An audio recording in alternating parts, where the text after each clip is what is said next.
Testing 1, 2. 1, 2. Good. Good. All right.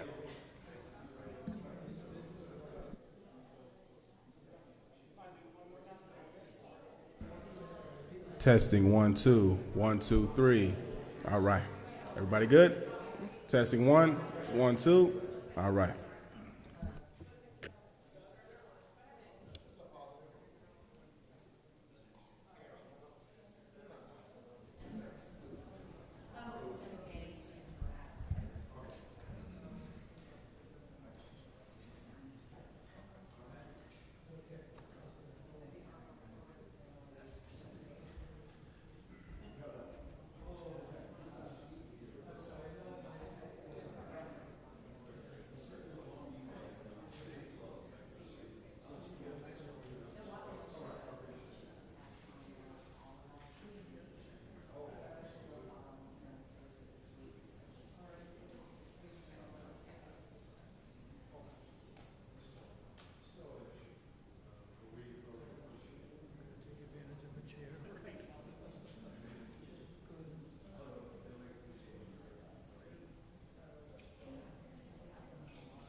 outside the PD, it's a year and a half worth of work.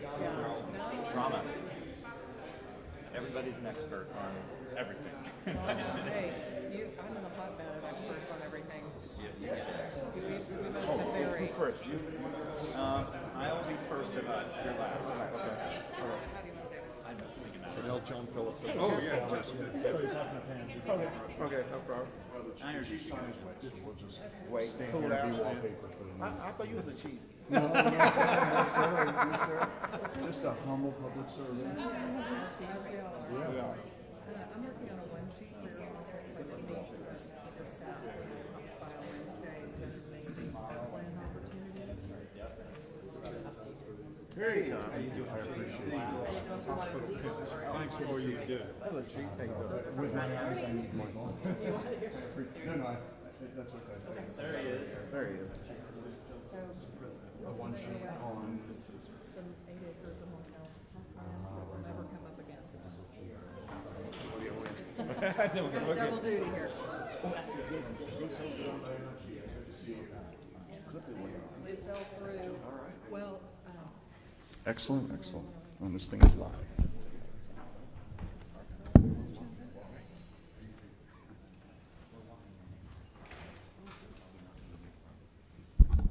Is everybody set up? Ready to roll? Okay. How's the sound? Good? Okay. Well, thank you all for being here today. I want to introduce the people who are standing behind me, all of whom are playing an important role in making sure that we prevent future tragedies like the one we saw at Methodist Hospital last winter.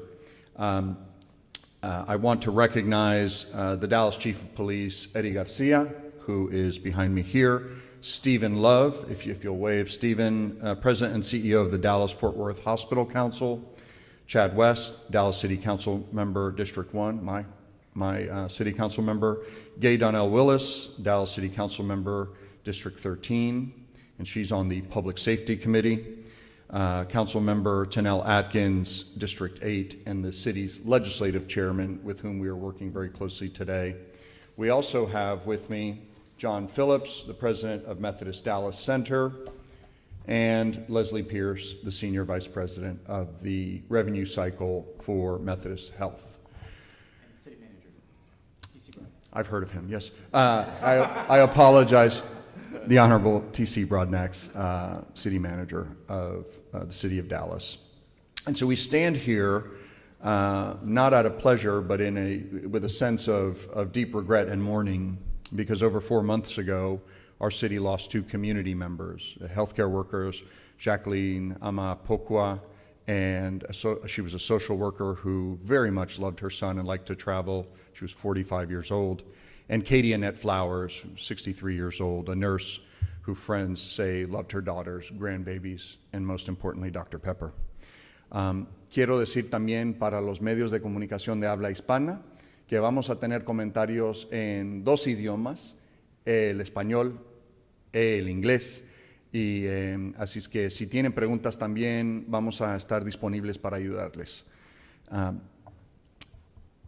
Together, the people who are standing behind me today, we send the Pokwa and Flowers families our love and support as they mourn, as we all mourn together, the loss of their loved ones. And I also want to recognize and thank Methodist Dallas Center Sergeant Robert Rangel for his heroic actions in stopping further murders. He bravely shot, disarmed, and prevented the escape of the convicted felon who killed Jackie and Annette. And right after the shooting, there were calls from throughout the city for a top-to-bottom review. Chief Garcia among the most timely and poignant voices in that effort. So I'm very proud to lock arms with the chief as we really try to analyze what were the last best chances for us to have avoided this tragedy.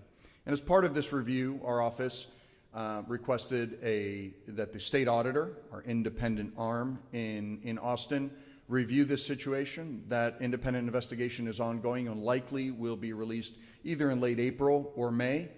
But in the meantime, since the legislative session was going on, I wanted to work with these elected and appointed leaders at our city hall and also members of the business community to find the right balance, to hit the right notes and make sure we dealt with this issue in a way that would save future lives.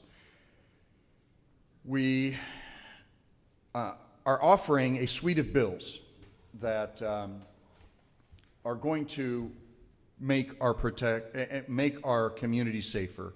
They seek to protect community by prohibiting cutting off one's ankle monitor. That's House Bill 3547. It came as a revelation to me and many others in the state legislature. I'm on the House floor regularly, and members are coming up to me and saying, I had no idea it was not already massively illegal to cut off your ankle monitor. So House Bill 3547 recognizes that gap in the legislative infrastructure and makes it so that anybody who cuts off an ankle monitor, regardless of which type, is going to serve not only the rest of their sentence, but also is going to be charged with a state jail felony. Okay? And we think that is the right note to send and will have the right deterrent effect so that people do not cavalierly cut off their ankle monitor as the murderer did in this case. We also want to protect safe havens. Hospitals have to be notified by the Board of Pardons and Paroles when offenders step foot in their buildings. There is no question in my mind, had the Board of Pardons and Paroles, the parole officer, called the chief law enforcement officer at Methodist Hospital and said, you have a violent criminal on your campus, coming to your campus. They are going to be in this room to witness the birth of their child. They would have put eyes on them. They would have patted that person down. There would have been a persistent and constant law enforcement presence around that person to prevent the harm that occurred that day. And we also want to make sure we protect hospital workers. And I've been working with my colleague Julie Johnson from North Dallas, Coppell, and Carrollton on her identical bill. This is House Bill 3548, so that if you assault a hospital worker in a hospital, you're going to be charged with a third-degree felony. Our hospitals need to be safe havens, and our hospital workers need to be protected. So we have, I think, you all have done a wonderful job of recounting the timeline and how the offender in this case, the murderer in this case, could have been picked up a number of different times, had been arrested, had their parole revoked for multiple violations of parole, including positive drug tests, including being away from their home and beeping out of curfew, including arrests. There were a number of different opportunities, and I will tell you, law enforcement did their job in this instance. Law enforcement arrested, law enforcement jailed. It was the rest of the system that really failed it And that is what we're trying to do in these bills. We're setting up a legislative regime to make sure that these tragedies don't happen again. The Pokwa and Flowers families have given me their blessing to name House Bill 3547 and House Bill 3548 after Jackie and Katie. And I will tell you that this is an important priority. One of the first questions I always get asked in the legislature is, hey, does this have broad bipartisan support? And what happened at Methodist Dallas was so shocking and so alarming, and the failure so great, that I will tell you I've got Republican House members walking up to me, Democratic House members walking up to me, all asking me to sign on to this bill. So I think there's going to be substantial momentum. On the Senate side, we have Senator Huffman, who's a Republican from Houston, who's working on an ankle monitor bill herself that is virtually identical to the one that we have. And then on the House side, Senator West has agreed to pick up the bills that require that hospitals be notified when you have violent criminals on their campus, and then also the bill related to the assault of healthcare workers. So again, Republicans and Democrats on the House side, Republicans and Democrats on the Senate side. We really want to move this legislation, and candidly, I don't care who gets the credit for it. I want to make sure that it passes so we keep our hospitals and our communities safe. So with that, I want to go ahead and turn it over to our next speaker, and really appreciate his leadership and that of the city here. And without further delay, I will call up the Chief of Dallas Police, the Dallas Police Department rather, Chief Eddie Garcia. Thank you, Chief. Thank you and good morning. I would like to thank Representative Anchia for being here today and for backing this important legislation. I'd like to thank our partners in public safety in our city and our city leaders, City Manager Broadnex, Deputy City Manager Fortune, Council Members Willis, West, Atkins, Mayor Eric Johnson, and our friends in healthcare from Methodist Health and the Dallas-Fort Worth Hospital Council. Thank you for your support today and every day. The bottom line is this, and you've heard me say it before, that it is my belief that ankle monitors do not work for violent criminals, and accountability is minimal for our most violent offenders. Violent offenders who are back out on our streets, sometimes just weeks after being arrested to commit more heinous crimes and terrorize our neighborhoods. Speaking for my community, the men and women of this police department, for the victims, at what point do we recognize we have given enough chances to violent individuals? That time is now. With this bill, it's a start to holding our most violent offenders accountable. As was mentioned, currently in Texas, it's not a crime to cut your ankle monitor off, and only administrative violation, that's not enough. This bill, as was mentioned, will make it a felony to cut off the ankle monitor and require them to serve the rest of their original sentence.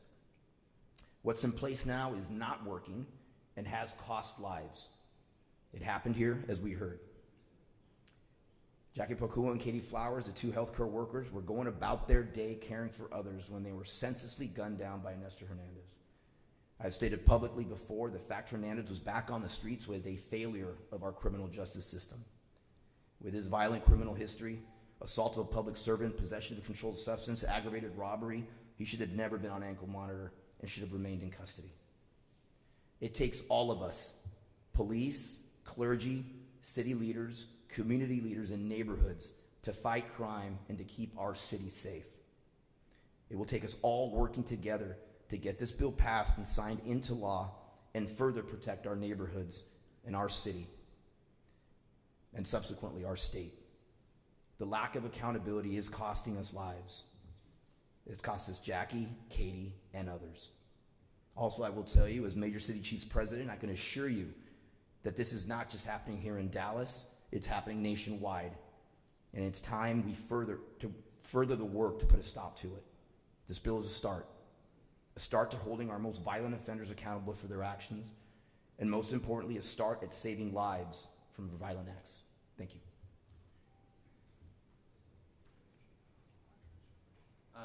Next, I'd like to call up Stephen Love, President and CEO of the Dallas-Fort Worth Hospital Council. Thank you, Representative. We really appreciate the support that we've received from the legislature. As was mentioned, this is bipartisan support. As we look at violence in the workplace, what happened on October the 22nd, 2022 was quite tragic. But if you look at surveys throughout America, hospitals every day encounter workplace violence. 68% of nurses last year had some form of verbal abuse. Some even had physical abuse. So we are appreciative of the work and really the community coming together, especially in a bipartisan way, to recognize making hospitals a safe haven. We want a safe haven. When people are there to be treated, when people are there celebrating when they deliver newborn, but also, unfortunately, when they're there for other reasons, maybe trauma. We have to realize that some days emotions run high, but we need a safe place for the patients' families, and of course, the healthcare workers. So on behalf of the hospitals in the United States, in the state of Texas, and here in the DFW area where we represent 90 hospitals, we thank you for the safe haven. We thank you for the bill to deal with ankle monitors, notifications to the hospitals, knowing who is coming, when they're coming, why they're coming, so we can continue to be a safe haven for health and healing. Thank you very much. Thank you, Steve. Next, I'd like to call up the Honorable Chad West, Dallas City Council Member, District 1. Representative Anchia, thank you, and thank you for being making this such a collaborative, bipartisan effort. It's an example of how politics should be, and it's unfortunate that it takes something like this to get everybody to come together. The events that occurred on October 22nd, 2022 at the Methodist Dallas Medical Center were nothing but tragic. Today, we honor Jacqueline Poqueye and Annette Flowers as we shed light on this terrible situation. As the council member representing Methodist Dallas, it is a privilege to stand here today with my representative, with the city manager, with the chief of police, and with my council colleagues in Methodist to support this important legislation. How many times in this country as leaders do we need to repeat this refrain? Let's do what we can to make sure that this never happens again. The heartbreak should not stop us, but should embolden us to never quit trying. We have an opportunity now with these bills to make real change, not only in the city of Dallas, but throughout the entire state of Texas. We're fortunate to have a police chief and state elected leaders like Rafael Anchia who go above and beyond every day on behalf of our community. And I'm honored to serve alongside both of you. As we move forward, I hope that District 1 and the city of Dallas will continue to be a place where residents, businesses, and communities can thrive and feel safe. You have my full support. Thank you. Thank you, Councilman. And next, I'd like to call up Council Member for District 13, and that she is the Public Safety Chair, Gay Dawn Willis. Thank you, and I just want to say I echo the words of my colleagues today. What happened at Methodist was devastating to our community and should never have happened. Our hearts are with the families of Jacqueline Poqueye and Annette Flowers as they navigate through this difficult time. Grief is unforgiving, and we want their families to know that we still are grieving with them. Even as we see overall crime decline in Dallas, every loss is all of our loss. And the safety of our community must come first. And so I know Representative Anchia feels the same. We are grateful to him and to our own police chief, Eddie Garcia, for their leadership and commitment to seeing this through. Thank you, Representative Anchia, for championing this legislation on our behalf and on behalf of our community. We stand with you and with our leaders in Austin. We're behind you, and thanks for the privilege of being with you today. Thank you, Councilwoman. And batting cleanup from the Dallas City Council is our RBI champ here, the Honorable Tanel Atkins, who serves as the legislative chairman for the Dallas City Council. First, let's give honor to God. It's a blessing to be here this morning. And for 13 years, I have served as the Dallas City Council District 8. Have always been an advocate for keeping our community safe, and I believe that this proposed legislation by Representative Anchia will help us to get closer to doing that. As Chief Garcia highlighted, anyone who tampered with their ankle monitor intentionally hide their whereabouts and misleading. I just kind of thought back that when a person go to jail, he is in jail. If he escaped from jail, he don't commit a crime. And I believe that's a felony. You in jail, you escape, but now you got an ankle monitor. That's another way that being in jail, and you cut that, you commit a felony. So it's very simple. It should have been allowed many, many years ago, because if you was in jail, you break out, it's a felony. You have an ankle monitor around you, you cut it, it's just like you're in jail, it's a felony. Very simple. And this legislator, Representative Anchia, this is what we should have done many, many years ago. We never have a think back and say, oh, something happened at the hospital. When you think about your care one, you visit, and something happened like this tragedy. And I know as a bipartisan legislator at the state, as a state chairman of the legislature, I will be honored to make sure we get this passed. And as a city manager, TC, broadcast of the city of Dallas, we are all in, all 14 councilmen and the mayor, Johnson, for public safety, because public safety is our #1 commitment. And again, Representative Anchia, thank you for carrying this bill. Okay. Ahora podemos tomar preguntas. Vamos a empezar con los medios de habla hispana. Si hay alguna pregunta que quieren hacer o si quieren reservar su tiempo para entrevistas individuales. Yo creo que rápido, adelante. Individuales al fin, sería mejor al final, pero una rápida para de las 11. ¿Qué va a ser considerado agredir a una enfermera? ¿Es una cuestión verbal? ¿Es una cuestión física? ¿O qué va a ser considerada en este nuevo proyecto?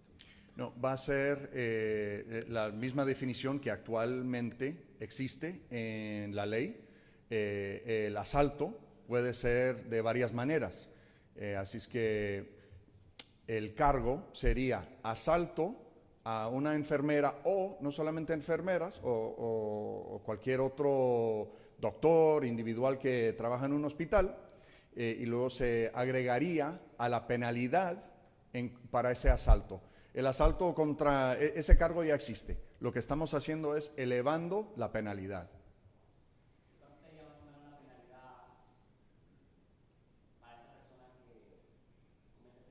Actualmente, un asalto, vamos a decir, común y corriente, que no es violento, trae cierta a lo que se refiere en inglés como un misdemeanor, ¿no? Una pena menor. Pero si uno asalta de manera grave a una enfermera, a un doctor, personal del hospital, se va a elevar a una penalidad de felony más alta. Sí. Estamos aquí reunidos porque el sistema judicial, lo podemos decir, falló en el caso de este joven que asesinó a estas 2 enfermeras. ¿Falló o no falló? ¿Cuál fue? No, sin duda, falló en varios aspectos, ¿no?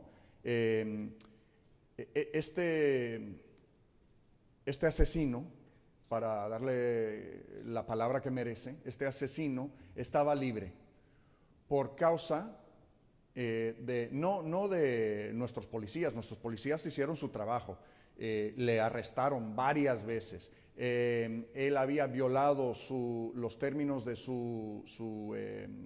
a lo que se refiere en inglés como parole. Él lo había violado varias veces. Lo que pasó es que en los órganos estatales hay una agencia que se llama Board of Pardons and Paroles, que es el equipo del gobernador, nombrado por el gobernador, que requieren mantenernos todos sanos y salvos, ¿no?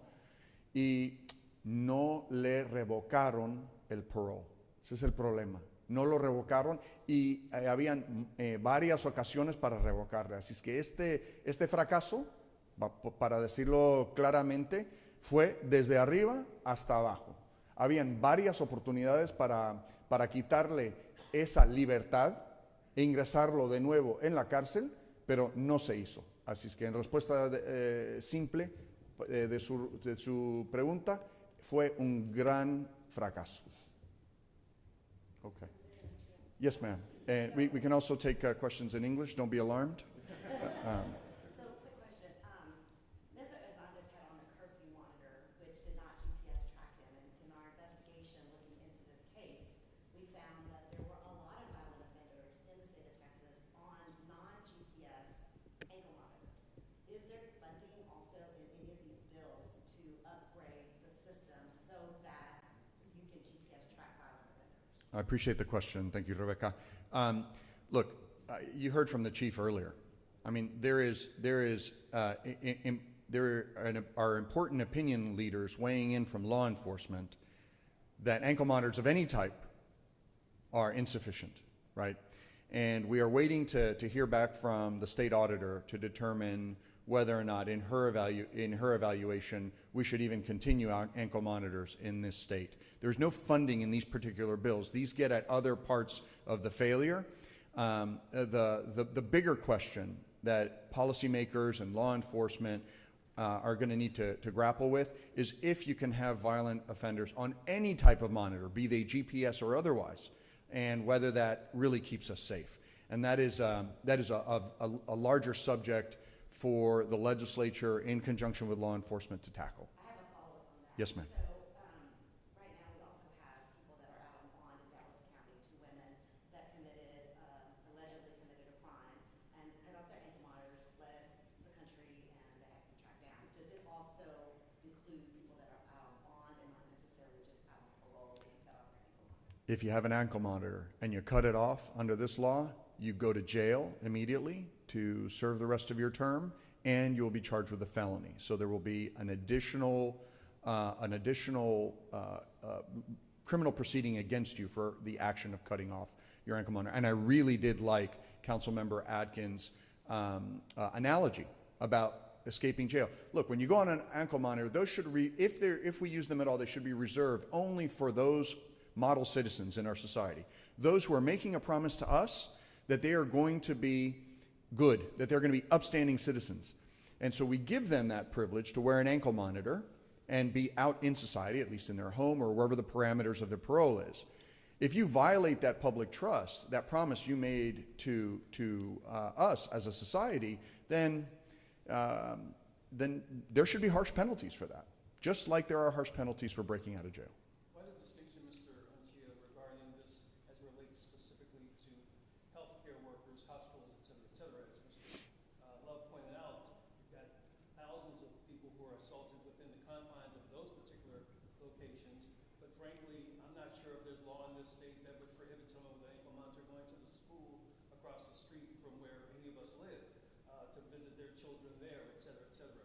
So why is this not broader than the concern? If the concern is about the well-being of the community, why is it only focused on hospitals? Well, we're not only focused on hospitals because the ankle monitor piece is independent of hospitals. We did want to focus on hospitals because hospitals need to be safe havens where lives are saved, where people are served in community. And so that penalty enhancement related to hospitals, again, try to create a deterrent to avoid the tragedy that we saw here today. And there are laws on the books. If you take a gun into a gun safe zone, there are penalty enhancements there. There's another discussion that we are having at the state level related to gun violence. But these are very targeted approaches to deal with the last best opportunities that we had to possibly save these 2 women. Can you give us some insight about the bill about reporting violent offenders on hospital campuses? Who's doing the reporting? Can you kind of tell us about that? Well, we'll let the Board of Pardons and Paroles figure out how they want to handle it. But essentially, it could be as simple as a parole officer calling the chief law enforcement officer of a hospital district, in the case of Methodist, or if there's no hospital district, of the local PD, and letting them know, hey, because they have eyes on this, they have visibility. In fact, the murderer in this case let his parole officer know that he was going to the hospital to witness the birth of his child. If the Board of Pardons and parole officers have this information, this bill will present an affirmative obligation to go ahead and contact law enforcement there. That's how it works. And on the ankle monitor piece, does it only apply to people who have committed serious violent crimes, or does it also include people who committed misdemeanors, have ankle monitors, and also juveniles? If you cut off your ankle monitor for whatever reason, you're serving the rest of your time, and you will be charged with a felony. Because we have to enhance the penalties here. We have to make the act of cutting off your ankle monitor hurt pretty bad, so that people think twice about doing it, because it's happening way too often. Everybody.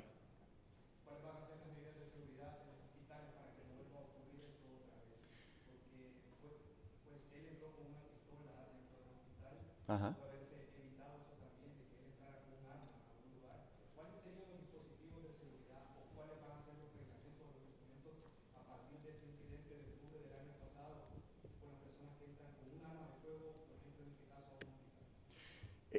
Ya es prohibido entrar a un hospital con una arma de fuego.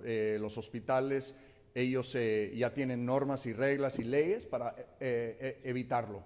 Esta ley intenta poner una responsabilidad a nivel estatal para que, si ellos saben que una persona violenta va a un hospital, que se pongan de acuerdo con los policías locales para evitar que no ocurra una desgracia. Ese es el motivo aquí. El tener un arma en un hospital ya es ilegal, y eso es otro tema todavía de las armas. Steve, do you want to take that?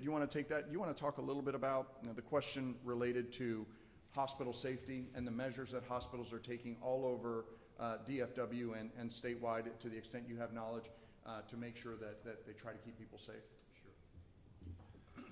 You know, that's an excellent question. And as I indicated earlier, you have to realize sometimes when people come to hospitals, it could be one of the worst days of their life because they get bad news.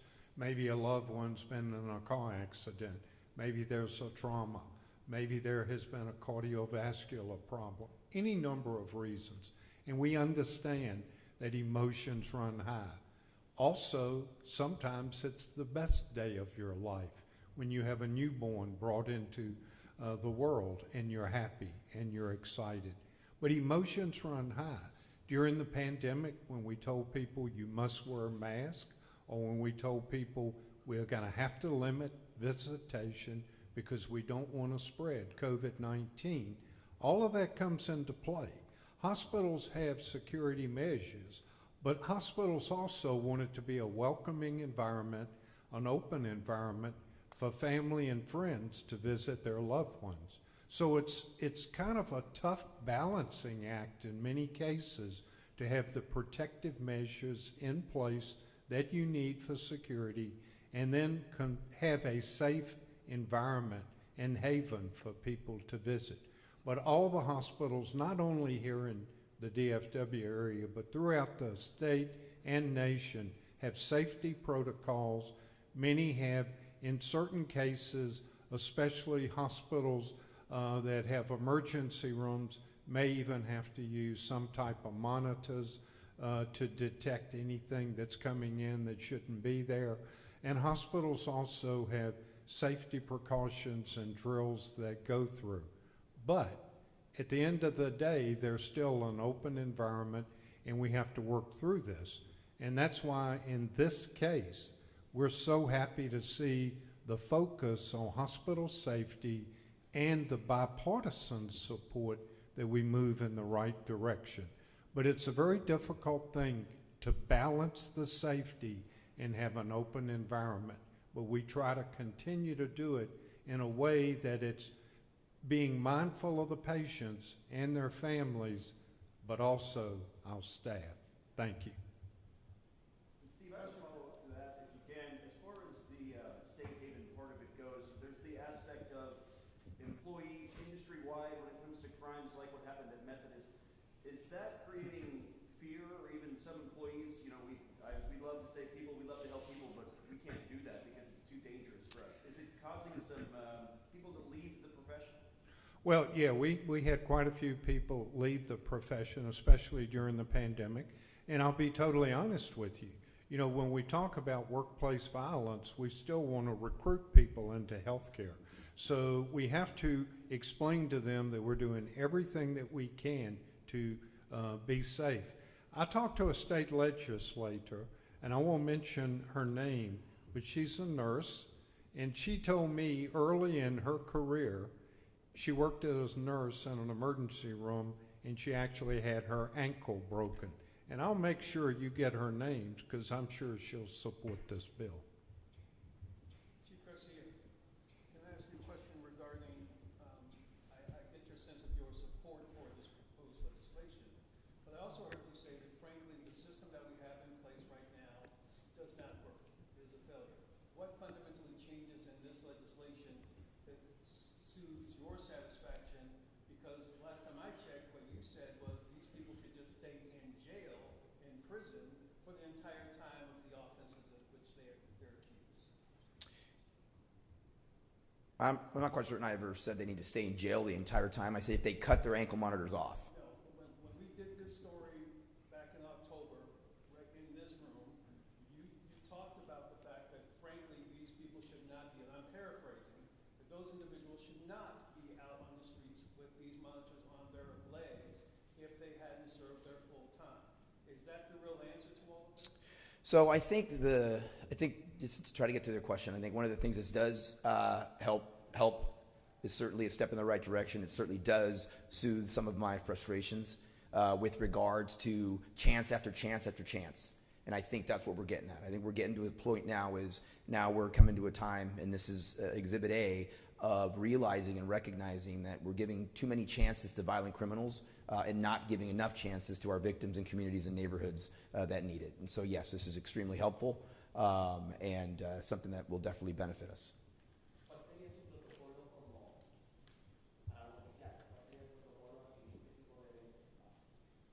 Bueno, lo que pasa ahora, cuando nosotros sabemos si alguien se corta el instrumento que tienen para nosotros, que nosotros va a haber un orden de arresto para nosotros encontrar a esta persona.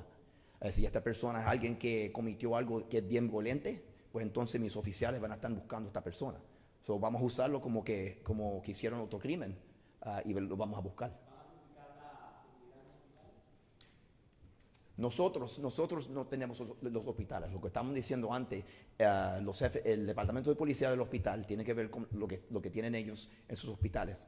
Para que ellos sepan también cuando una persona que está afuera, que va a venir, que ellos pueden chequear, que no tenga una arma de fuego. Y también tienen que ser otras cosas de seguridades en los hospitales, que es muy importante para nosotros, es importante para los oficiales que tienen que estar en los hospitales, es importante para la comunidad que tiene que ir a los hospitales. So, ellos tienen que ver, tener las cosas en sitio, en el hospital, para mantener la seguridad. Y hay diferentes cosas que pueden hacer ellos, cada hospital es diferente, pero la razón que tenemos que tener esto tan serio es porque cuando están las enfermeras y los doctores que están trabajando en alguien que están tratando de salvar, no tienen tiempo para estar mirando de lo que está pasando alrededor de ellos. Ellos tienen que estar concentrados solamente en la persona que tienen que salvar. Y por esa razón tenemos que mantener la paz y tenemos que hacer las leyes tan estrictas que no pase nada y que la gente sepa que si algo va a pasar, que lo vamos a tener bien serio.